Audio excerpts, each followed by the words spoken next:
page 531 of a federal engineering report. Even though the reservoir had a shoreline approximately equal to that of Lake Michigan, only 2 small towns were affected. One of them was completely inundated. Its name was Loyston. The same report adds up what it took to make the lake. Nearly 150,000 acres purchased. 3,000 families moved. 5,000 graves. And through all of it, the drowning, the building, the war that followed, photographers on the federal payroll kept passing through East Tennessee. Their negatives have sat in Washington ever since in black and white. So let's be straight about what you're watching. Every color in this film is a gap, made this year by a machine from the gray values on those negatives. The faces, the light, the framing, those belong to the photographers untouched. The colors are estimates, and every original is free at the Library of Congress, linked below. That's the deal. Keep it in mind, and these pictures won't lie to you. October 1935. Ben Shahn, a painter carrying a 35mm camera for the Resettlement Administration, stopped in Maynardville, the seat of Union County. This is the courthouse. Union County is where Loyston stood. A town of fewer than 100 people, down on Highway 61, that the government had already bought outright. Store by store, church by church. The dam that would drown it had been under construction for 2 years. The gates closed 5 months after Shahn left, March 4th, 1936. He didn't photograph the dam. He photographed a street corner. His caption says, "Street musicians, Maynardville, Tennessee." An old fireman posted in front of City Hall. Most of Loyston's people moved 4 miles south on the same highway and started over. They called the new place New Loyston. The engineering report records all of it in one paragraph. That same fall, 60 miles west on the Cumberland Plateau, the government was building the opposite of a drowned town, a brand new one. Cumberland Homesteads outside Crossville, 11,600 acres bought from a coal company at $7.76 an acre to settle miners and timber workers whose industries had collapsed under them. Carl Mydans photographed the rock quarry. The houses were cut from the plateau's own crab orchard sandstone. The sawmill.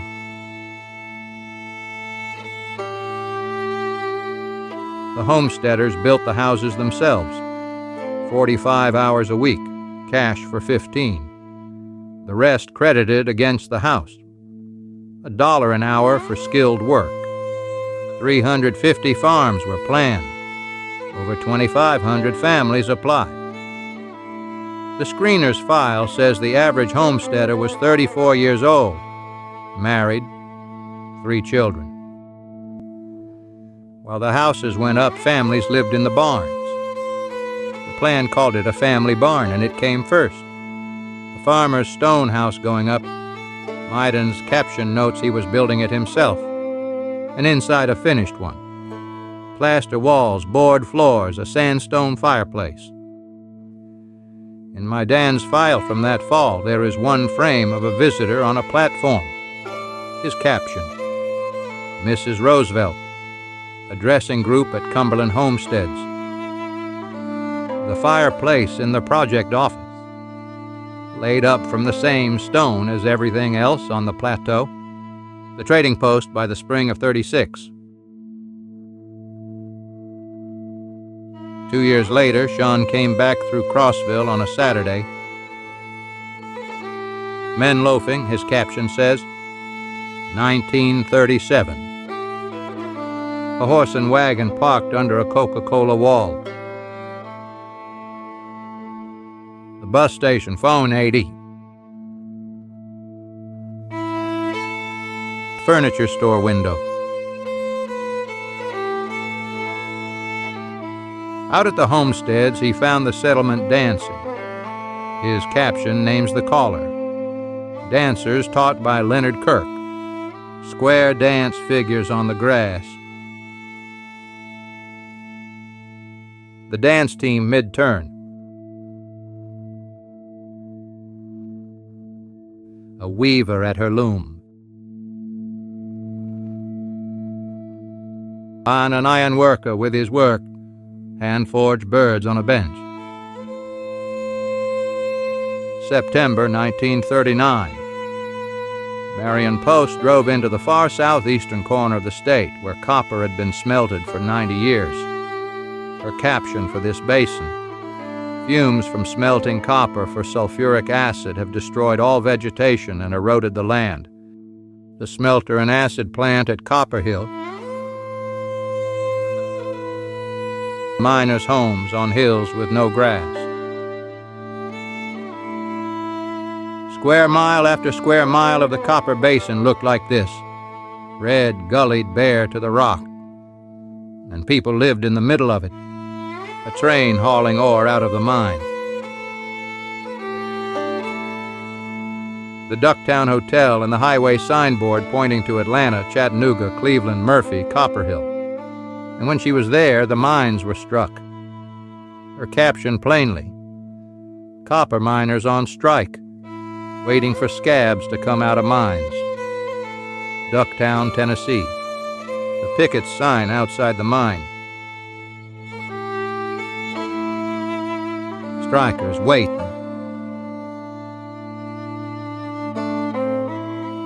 And a copper miner's children on bare rock above the works.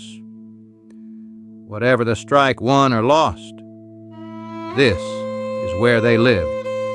Then the war came, and the valley's water turned into a weapon. In June of 1942, Arthur Rothstein photographed Norris Dam, the first dam, the one that had taken Loyston, 6 years into its work. The generator hall.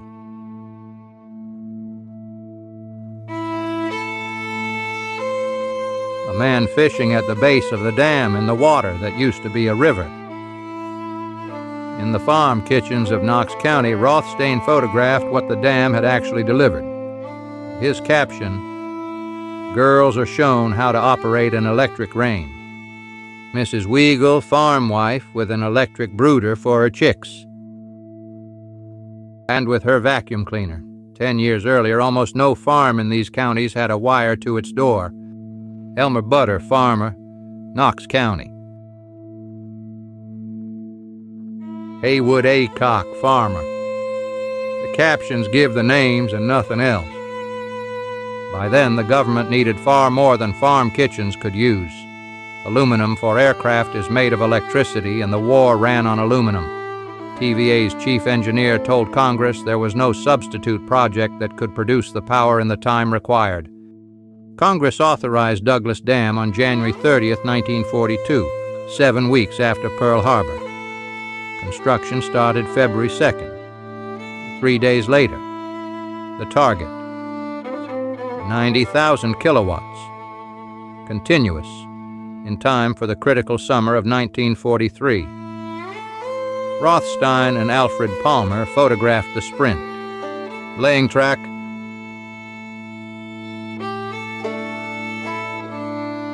a jackhammer operator in the rock cut. The dam wall climbing. Workers leaving the job at the whistle.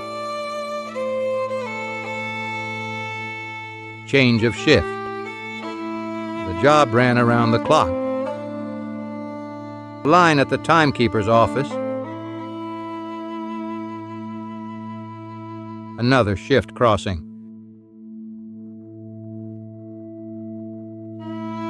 The foreman.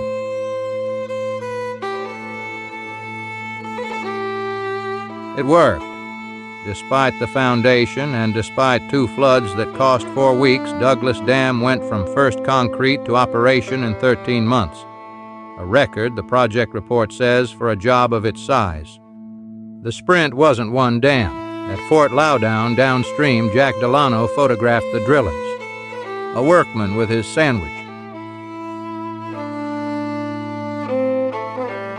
Rothstein shot Fort Loudown after dark.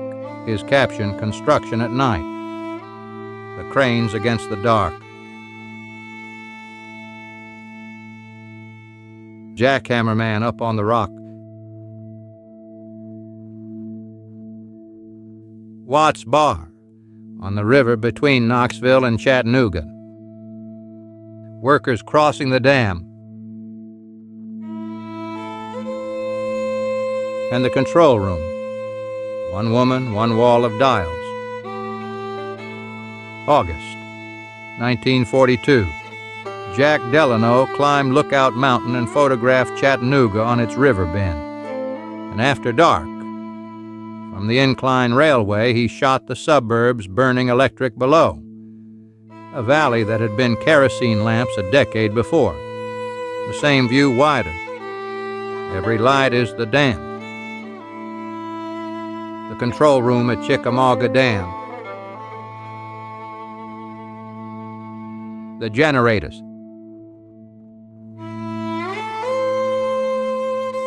March 1943.